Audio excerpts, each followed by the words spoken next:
Hello guys, welcome back to study. This is Dheeraj Kumar. अभी आपके पास last के 1 मंथ लगभग बचे हुए हैं और इन 1 मंथ में के अंदर करना क्या होगा ना, आपको 30 दिन के अंदर कुछ स्ट्रेटजी को चेंज करना होगा प्रिपरेशन के लिए। अब खाली नई चीज़ों को पढ़ेंगे तो वो हमारे लिए हेल्पफुल नहीं होगा। अब आ गया है बहुत ज़्यादा रिवीजन, बहुत ज़्यादा प्रैक्टिस, बहुत ज़्यादा मॉक्स लगाने के, ठीक है। क्योंकि 1 मंथ अगर फिर भी हम लास्ट के 1 मंथ में भी खाली नई नई चीज़ें पढ़ रहे हैं और रिवीजन हो नहीं रही है, क्वेश्चन रिवीजन हो भी रही है तो क्वेश्चन प्रैक्टिस नहीं हो रही है, कंसेप्ट का खाली रिवीजन हो रहा है। तो कंसेप्ट का रिवीजन करना और प्रैक्टिस करना दोनों में फर्क होता है। जब हम प्रैक्टिस करते हैं ना तो रिवीजन ऑटोमेटिकली होते रहता है। 50% revision, more than 50% revision practice के दौरान हो जाता है। लेकिन खाली हम रिवीजन कर रहे हैं तो रिवीजन क्या कर रहे हैं, कंसेप्ट को हम पढ़ रहे हैं, उसको अप्लाई कैसे करना है क्वेश्चन के अंदर, चाहे वो इंग्लिश ग्रामर का हो, चाहे मैथमेटिक्स का हो, चाहे वो कह सकते हैं इसका रीजनिंग का हो, या फिर जीके के पढ़ तो लिए हैं, ऑप्शंस थोड़ा सा ट्रिकी अगर दे दिया जाए तो ना बन रहा है तो फिर उसमें थोड़ा सा प्रॉब्लम होगा। तो प्रैक्टिस करो, ठीक है। और इसमें पूरी स्ट्रैटेजी मैं बताऊंगा किस तरीके से क्या क्या स्टेप बाय स्टेप क्या फॉलो करना है, नई नई चीज़ों को भी सीखते रहना, साथ साथ में रिवीजन भी करना है। तो किस तरीके से करना है मैं पूरा आपको बताऊंगा और 100% आपका इस बार एग्जाम निकलेगा अगर कंसेप्ट पे आपने फोकस किया होगा तो। बशर्ते कि अभी एक इंपॉर्टेंट चीज़ मैं बताता हूँ बुक्स के बारे में। अगर आपको एक्स की हो चाहे वाई की हो, साइंस या फिर अदर देन साइंस, अगर आपको इसकी प्रैक्टिस सेट लगानी है तो चक्षु पब्लिकेशन की तरफ से ना अभी आपको बेस्ट प्रैक्टिस सेट बुक के बारे में बता रहा हूँ। इस बुक की लिंक मैं आपको डिस्क्रिप्शन दे दूंगा, जहां पे आपको कुल मिला के 25 प्रैक्टिस सेट मिल जाते हैं। समझ रहे हो, एक बुक के अंदर 25 प्रैक्टिस सेट बहुत हेल्पफुल होने वाला आपके लिए। और इस बुक के अंदर खासियत क्या है मैं आपको बता रहा हूँ। आपने किसी भी स्ट्रीम से फिल किया होगा ना, आपको अलग अलग ये बुक्स मिल जाएंगे। जरूरी नहीं है कि आपको एक्स वाई का ही लेना है, आपको सिर्फ वाई ग्रुप का लेना है, ठीक है। तो आप जा सकते हो, जिसको मदर देन साइंस के नाम से कहते हैं। आपने सिर्फ एक्स के लिए फिल कर रखा हो, जिसको हम साइंस स्ट्रीम के नाम से जानते हैं। अगर आपने एक्स एंड वाई दोनों से फिल कर रखा तो आप उस सिचुएशन में इस बुक को लोगे, ठीक है। तो तीनों बुक के लिंक को मैं आपको डिस्क्रिप्शन दे दूंगा, आप जाके यहाँ से बाय कर सकते हो और अपने प्रिपरेशन को बूस्ट कर सकते हो। इसके अंदर क्या क्या चीजें मिलेंगी आपको, प्रैक्टिस सेट तो मिल रहा है, ठीक है, क्वेश्चन देखो मिल रहे हैं, क्वेश्चन सॉल्व करने के बाद आपको आंसर कीज भी मिल रहे हैं। और आंसर कीज तो खैर नॉर्मल सी चीजें हर जगह मिल जाती है, बट एक डिटेल एक्सप्लेनेशन की कौन सा क्वेश्चन किस तरीके से सॉल्व हो रहा है, ये बहुत हेल्पफुल होता है बच्चों के लिए प्रिपरेशन के दौरान। मान लो हमने मॉक टेस्ट तो लगा दिया और कुछ क्वेश्चन फंस रहे हैं, फिजिक्स के, मैथ्स के, जो भी है, मेरे को सॉल्यूशन मिलना चाहिए ना भाई, तब समझ में आएगा। तो सॉल्यूशन आपको डिटेल सॉल्यूशन इसके अंदर मिलेगा, इस बुक के अंदर, ठीक है।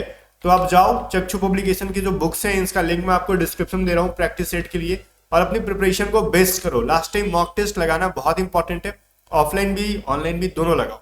अब मैं आ जाता हूँ 1 मंथ प्लान के ऊपर कि क्या क्या करना है लास्ट टाइम में। आपको मैंने बोला जैसा कि मॉक टेस्ट बहुत इंपॉर्टेंट हो गया, ठीक है। हम दिन में 2-3 मॉक नहीं लगाते, ये बेवकूफ़ी होती है। अब दिन में ऑनलाइन खाली दिन भर मॉक लगाए जा रहे हैं, वो भी बेवकूफ़ी है। इतने ऑनलाइन मॉक टेस्ट आपको कहीं पे मिलने वाले नहीं है, 50-60 या फिर 30-40, ठीक है। तो आपको क्या करना होता है, एक दिन आप ऑनलाइन लगाओगे, एक दिन आप ऑफलाइन लगाओगे, ठीक है। एक दिन ऑनलाइन और एक दिन ऑफलाइन, ऐसे। और ऑनलाइन लगाओ चाहे ऑफलाइन लगाओ, इसको लगाने का प्रॉपर तरीका होना चाहिए। कैसे तरीका होना चाहिए भाई, देखो, इसको लगाने का तरीका ये होना चाहिए कि आप सुबह में मॉक टेस्ट लगाओ। बोलोगे इसे कैसे हो सकता है सर, सुबह सुबह मॉक टेस्ट लगाओ फिर पढ़ेंगे कब। देखो मैं बोलता हूँ हमेशा से काम रहता है, जो मैंने भी बहुत सारे एग्जाम्स क्रैक कर रखे, आपको मैंने रिजल्ट भी दिखाया कैसे होता है। तो वो पूरा एक स्ट्रैटेजी होता है पढ़ने का कि मेरे को आज दिन में क्या करना है।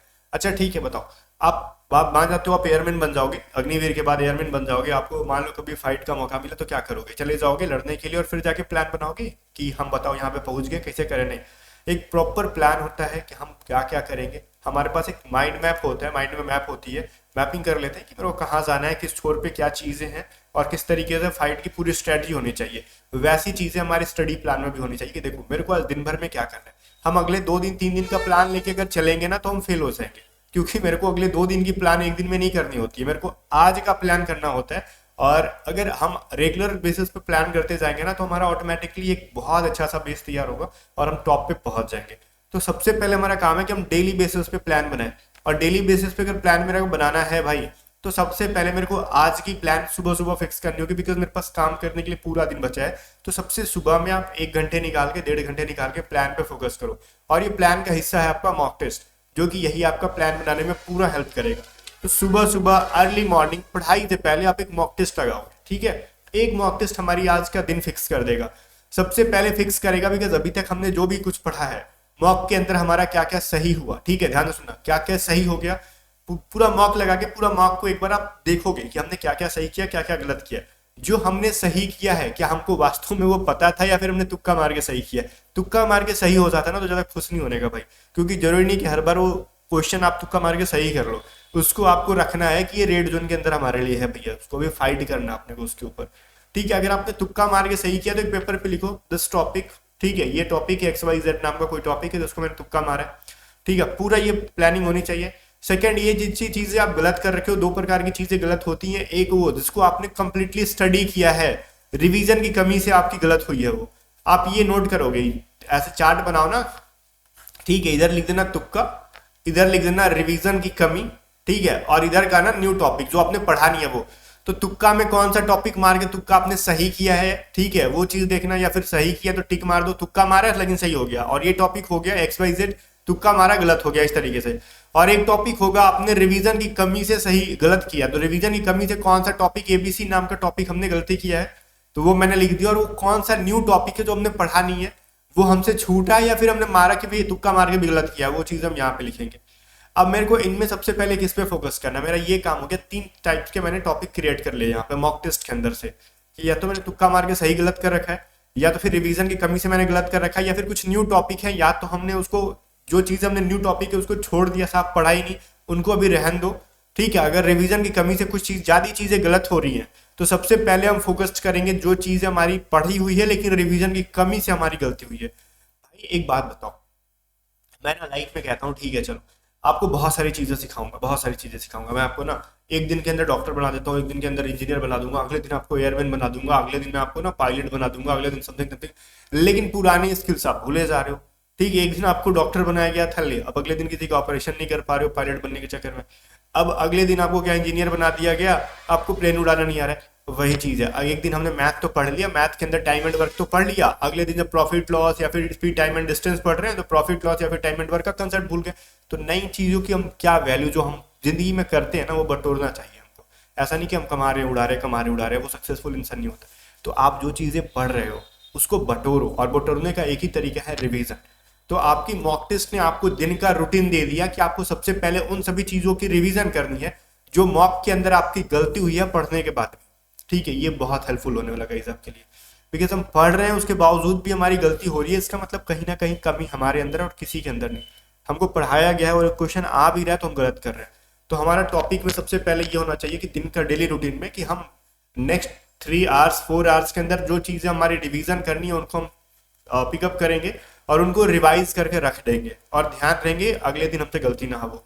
अब हमारी चीजें जो होनी चाहिए रिवीजन हो गई, अब हम तुक्का मार के सही किया है ना, वो भी हो सकता है कि तुक्का मार दी उसमें मेरे को भी उसको सीरियसली नहीं लेने का है, उसको मेरे को न्यू टॉपिक के अंदर ऐड कर देना कि मेरे को भी ये पढ़ने का है। ठीक है, अब फिर मैं उसको न्यू टॉपिक जो हमारे रह गए, हमने दिन में जो चीजें मॉक टेस्ट के अंदर गलती की थी हम उतना ही रिवीजन करेंगे।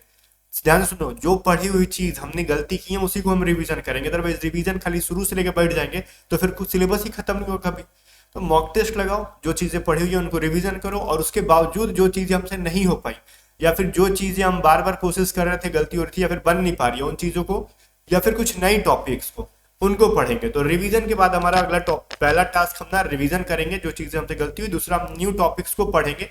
या तो पिछले दिन से आपने जो पढ़कर छोड़ा है उसको कंप्लीट कर लो, या फिर मॉक टेस्ट के अंदर एक जो चीजें दिखी मेरे को हमसे नहीं हुई थी हम उसको सीखेंगे, और अगले दिन हम कुछ नया स्ट्रैटेजी नहीं बनाएंगे। हमसे लग रहा है कि हमारा आज का टास्क कंप्लीट हुआ तब जाके हम अगले दिन एक मॉक लगाएंगे, अगर आज का टास्क कंप्लीट नहीं हुआ तो अगले दिन उसको हम कैरी फॉरवर्ड करेंगे, उसको हम न्यू टॉपिक को एंड करके ही अगले मॉक की तरफ जाएंगे। खाली मॉक लगाना ना एक प्रॉपर प्रिपरेशन की स्ट्रैटेजी नहीं है, हम मॉक लगाते चलेंगे। ठीक है, खाली मैं आपको फाइट कराते रहूं, मैंने ना प्रॉपर ट्रेनिंग दी आपको, ना मैंने आपको प्रॉपर मैपिंग कराई, ना आपको स्ट्रैटेजी बताई, खाली मैं फाइट कराते रहूं आपको, कितनी लड़ाइयां जीत जाओगे। कभी कभार तुक्का से एक आध जीत जाओगे, सामने वाला कभी कभार थक जाए या फिर किसी रीजन से जीत गए, आप जीत गए, बट आप प्रॉपर तरीके से हमेशा नहीं जीत सकते हो। तो हो सकता है किसी मॉक में ज्यादा आ जाए, बाकी अधिकतर में आप बहुत लो स्कोर करोगे, इवन आप एग्जाम में भी लो स्कोर कर दो। इसलिए कहते हैं हम रिवीजन के साथ नए टॉपिक को तो पढ़ेंगे, लेकिन हम पूरा जो टॉपिक पढ़ रहे हैं उसको प्रॉपर तरीके से पढ़ के देन आगे मॉक की तरफ जाएंगे, आगे हम फाइट की तरफ जाएंगे, आगे हम ठीक है सोल्जर्स की तरह लड़ेंगे। और इसके बाद जो नए टॉपिक आपने पढ़ा, इवन आपने जैसे इंग्लिश ग्रामर पढ़ लिया कोई टॉपिक, ठीक है मान लो, या फिर इंग्लिश ग्रामर आपकी पूरी तो वैसे 7 दिन के अंदर ग्रामर का पूरा रिवीजन हो जाना एक नॉर्मल सी बात है, क्योंकि ज्यादा से ज्यादा 14 से 15 चैप्टर्स है। एक दिन के अंदर 2 चैप्टर भी अगर हम रिवाइज करें, एक वीक के अंदर पूरा ग्रामर रिवीजन हो जाएगा। तो पूरा प्रैक्टिस करो गाइस। प्रैक्टिस के लिए हमारी पीडीएफ वगैरह भी है, चाहे आप देखो मैथ की पीडीएफ ले लो, रीजनिंग की पीडीएफ ले लो, इवन आप चाहे मैंने वाई ग्रुप की बोल रहा हूँ, और एक्स ग्रुप की इंग्लिश और वाई ग्रुप की इंग्लिश, ठीक है, ये सारी पीडीएफ हमारी हैं, पेड पीडीएफ है। इनको अगर आप एग्जाम से पहले 2 बार पढ़ लेते हो ना, वो कैब की पीडीएफ हो गई, ग्रामर प्रैक्टिस की पीडीएफ हो गई, यहाँ से प्रैक्टिस करो ना। हमने ग्रामर प्रैक्टिस दे रखा है, fill in the blanks, voice, narration, synonyms, one word, misspelled, passage वगैरह सब कुछ दे रखा है। टॉप 500 सीरीज के रीजनिंग के अंदर हमने रीजनिंग की पूरी चैप्टर वाइज दे रखी है। मैथ के अंदर पूरा चैप्टर वाइज दे रखा है सॉल्यूशंस के साथ, सारे सॉल्यूशन, करंट अफेयर, जी के, ये सारे पीडीएफ क्यों दे रखा है मैंने आपको? पेड पीडीएफ है, इनको बाय करने के लिए व्हाट्सएप करके बाय कर सकते हो, और कंसेप्ट पढ़े हो तो इसको रिवीजन करो और सारी वोकैब को रट डालो। तो यहां से आप प्रैक्टिस कर सकते हो। लास्ट टाइम प्रैक्टिस के लिए हमारी पीडीएफ सफिशियंट है, ठीक है। मैं बोलता हूँ प्रैक्टिस अलॉट, मतलब हमारी पीडीएफ को वाई ग्रुप के लिए पूरा रट जाने का भैया, और एक्स ग्रुप से तो हमारी इंग्लिश की पीडीएफ आप खरीद के पूरा रट जाओ। सारी पीडीएफ की प्राइस अलग अलग है, व्हाट्सएप कर लो, पता चल जाएगी, और बाय करके वहां से आप कर सकते हो। और आपने देखो प्रैक्टिस भी कर रहे हो, न्यू टॉपिक्स को भी कर रहे हो, और रिवीजन भी साथ में चल रहे हो। उसके बाद मॉक में ना लो स्कोर हो रहा है, अब क्या करें? अब मेरे मॉक्स में लो स्कोर हो रहे हैं, मेरे को अब अगला स्टेप है मेरे को एनालिसिस करने का कि आखिर क्यों लो स्कोर हो रहा है। सेल्फ बोलते ना, आपको सेल्फ ये चीज रियलाइज होना चाहिए। मैं मान लो मेरी प्रॉपर ट्रेनिंग भी है, मैं प्रॉपर, मेरे को मैप भी याद है कि मेरे को किधर जाने का किधर नहीं, हमारे पास पूरा गन भी है, गोली भी है, फिर भी हम हारे। इसके पीछे का रीजन पता है क्या है?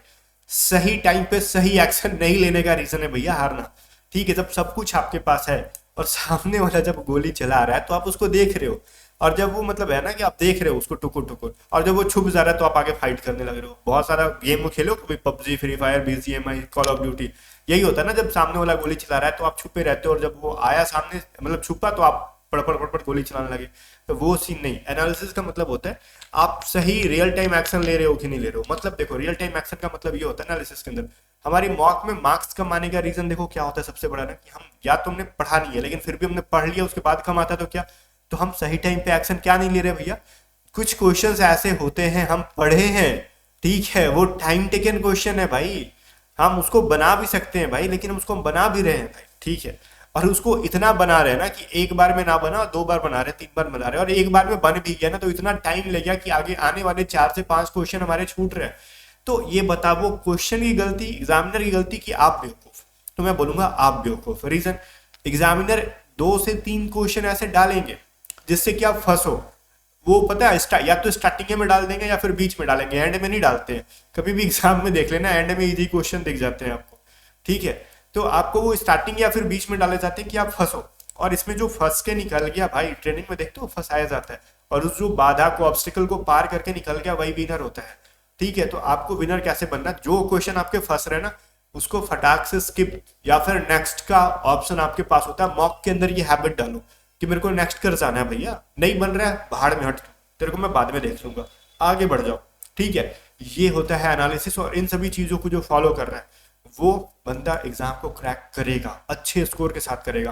क्योंकि गाइज यहाँ पे नहीं मतलब है ना कि मैं हर क्वेश्चन को डील करूंगा, हर क्वेश्चन को डील करने में ना आप बर्बाद हो जाओगे, ठीक है। हर चीजों को खरीदना समझते हो बर्बादी होता है।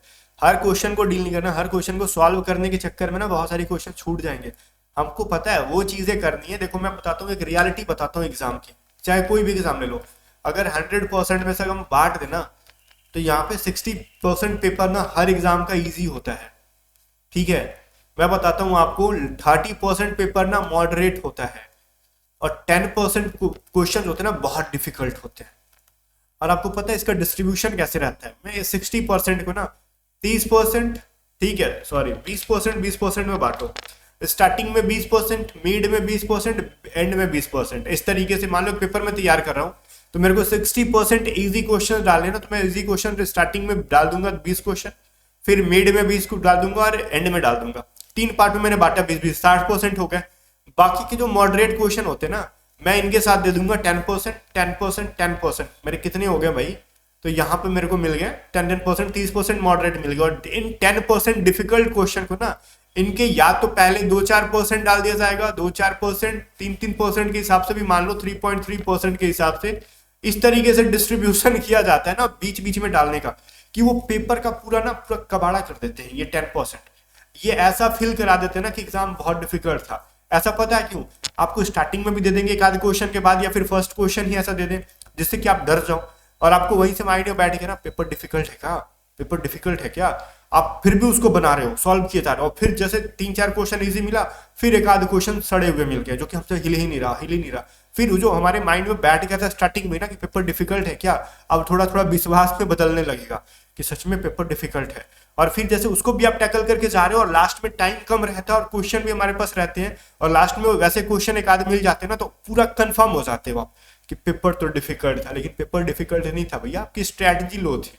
स्ट्रैटेजी ये कहती है कि हम 10% को हम बनाएंगे ही नहीं, इजी टू मॉडरेट 90% में से अगर हम 80% छोड़ो ना, हम 70% भी अगर कर लेना, सिलेक्शन तक पहुंच जाएंगे। मेरे को इन 10% के छूने की जरूरत नहीं है। आप 50 के 70% निकाल लो, कितना हो जाता है, निकाल लो आप, 35 number.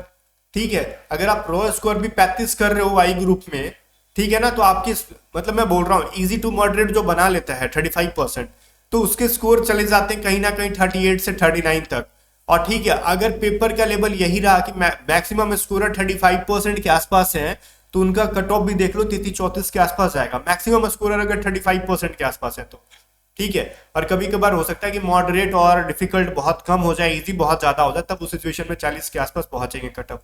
But on an average जो होता है, रियलिटी यही होता है कि 35% चीज क्या कह सकते हैं, 35% 35 आउट ऑफ 50 वाई ग्रुप के अंदर, और 70% ओवरऑल। मैं बोल रहा हूँ 100 मार्क्स में से 70 मार्क्स तक की चीजें बहुत ईजी होती हैं। ठीक है, जो हर कोई बना पाएगा। ठीक है, 70% तक हर कोई बना सकते हैं। तो आप इन चीजों को, स्ट्रेटजी को समझो, जो मतलब बहुत ज्यादा वास्ट कैलकुलेशन मैंने करके दिखा दिया, बट आपको रियलिटी बता रहा हूँ कि जो क्वेश्चन एक बार में नहीं बन रहा ना, उनको छोड़ दो, आगे निकल जाओ। और इंग्लिश में आपको प्रॉपर टाइम मिलेगा, चाहे आप एक्स से हो चाहे वाई से हो, 20 मिनट में 20 क्वेश्चन आपके टाइम बच जाने हैं भाई। तो इंग्लिश के अंदर हड़बड़ाने का नहीं है, छटपटाने का नहीं है, प्रॉपर टाइम देने का है। ठीक है, अब ऐसा नहीं कि मैं कॉमन रीडर को देख रहा हूँ और आंसर कर दे रहा हूँ, मेरे को पूरा सही से देखना है, मेरे पास टाइम सफिशियंट है भाई। 20 मिनट इंग्लिश में बहुत होता है, आप खुद से प्रैक्टिस कर रहे होगे तो टाइम बच जाता होगा। और गलती इसलिए होती है ना कि आप टाइम में प्रेशर में आके ना, टाइम में फिर भी आप गलती कर रहे हो। अगर 20 मिनट के अंदर आपने क्वेश्चन सॉल्व कर भी लिया ना, तो मेरे को क्या करना है, मैं सारी चीजों को फिर से देखूंगा एक बार। ठीक है, फिर से देखूंगा, बैठ के इधर उधर नहीं ताकने का। ठीक है, बाकी गाइस उम्मीद है आपको चीजें समझ में आ गई होंगी। हमारी पीडीएफ को बाय कर सकते हो, और वाई ग्रुप के लिए हमारे पास पेड बैचेस भी है, लास्ट टाइम के लिए आपके पास है, और इंग्लिश की पेड बैचेस भी है। तो लास्ट टाइम के लिए सारी चीजें बहुत हेल्पफुल है। जो पेड बैचेस में उनको पीडीएफ बाय करने की जरूरत बिल्कुल भी नहीं है, आपको पेड बैचेस में पीडीएफ फ्री दे दी जाती है।